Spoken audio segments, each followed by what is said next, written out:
Ladies and gentlemen, boys and girls, children of all ages, welcome to Robert Sports Show. I'm your host, Robert. Alright, GCW, Sigh or No, from Saturday night, November 4th, at Atlanta, Georgia, the center stage. One great show, I thought it was at least. It had some really good matches, a couple matches that I thought kind of stood out above the others. The Gringo, Loco, Masha, Slamovich, and then the main event, Jacob Fatu and Joey Janela was good. The tag team title match was awesome. But you know, when you have two great tag team titles, it's not awesome. Alright, so we're going to go ahead and run this card down. We started off with a 6-way scramble match. We had Alec Price, Brayden, Toon, Hunter Drake, Man Like DeReiss, Mr. Danger, and Rico Gonzalez. What can you say about these six talented young wrestlers who went out there and put on a show? Alec Price ended up getting the victory there. I ended up giving it 3 1/4. Next up, we had Charles Mason with Parrow going against Mike Jackson, the Ageless Wonder. He's like 72 years old. Now, this match got a little crazy because Charles Mason is a little cuckoo.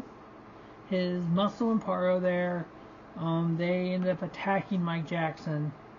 Richard Holiday came out for the save. They ended up fighting. Charles Mason and Richard Holiday ended up fighting up in the crowd. Parrow got involved. Parrow ended up getting knocked off the stands through a table. It was all kinds of craziness. So I'm expecting a Richard Holiday Charles Mason match coming up. But I give the match itself 2-star. Charles Mason getting the victory over Mike Jackson. Next up, we had a six-person tag team match. I love this tag team. Maki Death BUSSY. So Allie, Katch, Effy, BUSSY with the Maki Itoh going against Young Dumb and Bros. I love it. Young Dumb and Bro teaming up with Jordan Oliver. So Young Dumb and Bro with Jordan Oliver. The Bang Bros are Austin Matthews and Davey Bang. Pretty nice 6-person tag match. Everybody kind of got their stuff in, all their moves and stuff. Ended up giving it 3-star, and Maki Death BUSSY ended up winning. Next up, we had the gatekeeper of GCW, Tony Deppen, going against Brogan Finlay. This was Brogan Finlay's final GCW match. He will be reporting to the WWE Performance Center in early January.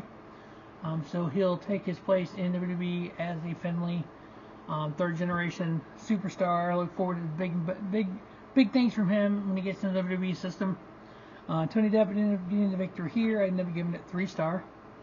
Next up, we had Jimmy Lloyd, who's a different boy, going to give Steph Delander, who the deathmatch queen. Yeah, whatever. She's nothing. I don't like her. Jimmy Lloyd ended up beating her up, thankfully. 2 3/4-star match. Next up, we had a wild one. We had Bullet Club War Dogs, Alex Coughlin and Gabe Kidd going up against Second Gear Crew of Manders and Mance Warner. This match was pretty darn wild, but the Bullet Club War Dogs ended up getting a victory there. I gave it 3 1/4. Next up, we had Santana Jackson. This is one of those characters that you really have to be in the character, really into that type of character in order to really. I'm not a big fan of the character, which I was never really a big Michael Jackson fan. At that era in my life, I didn't listen to that kind of music, so later on in life, I kind of got to know some of his stuff, but it's kind of Santana Jackson is kind of trying to be Michael Jackson, going against Speedball Mike Bailey, who I'm a huge fan of.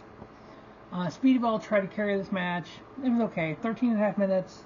Speedball losing to Santana Jackson. I give it 2 3/4-star. Match of the night next up. Gringo Loco taking on Masha Slamovich. You have, again, styles make fights. That's what this was. You had the deathmatch style of Masha Slamovich versus the Lucha Libre style of Gringo Loco. And those two just, in my opinion, mashed really good together here. The striking of Masha, the flips of Gringo, 15 minutes, 3 3/4 star, and Masha Slamovich getting the victory there. I said 15 minutes. Then the sub-main, we had GCW World Tag Titles on the line. We had champions Los Macizos, Ciclope, and Medio Extremo going against Violence is Forever, Dominic Guarini, and Kevin Koo. One hell of a match. These two teams took it to one another. And new GCW Tag Team Champions, Violence is Forever, Dominic Guarini, and Kevin Koo. Congratulations to them. 3.5 star match. Next up, we had Joe Janela versus Jacob Fatu. We know there's been couple of Fatu members, family members, who have requested releases from some of the indie companies they work for, who may be showing up in WWE. Jacob Fatu, the cousin of the Usos. I actually think he may be one of them showing up there eventually. Here he ended up really kind of taking it to Janela. Janela's tag team partner, Soy Rec, came out, attacked Fatu. Fatu kind of fought back. Joey Janela ended up getting the victory. I ended up giving it 3 1/4. So that is GCW Sigh or No from this past Saturday night. I have done every single GCW show of 2023 right here, reviews for all of them. Definitely check those out. As always, thanks for watching the Robert Sports Show, and don't just have a great day. Have a spiffy day at Robert Sports Show, your YouTube leader in sports kind of content.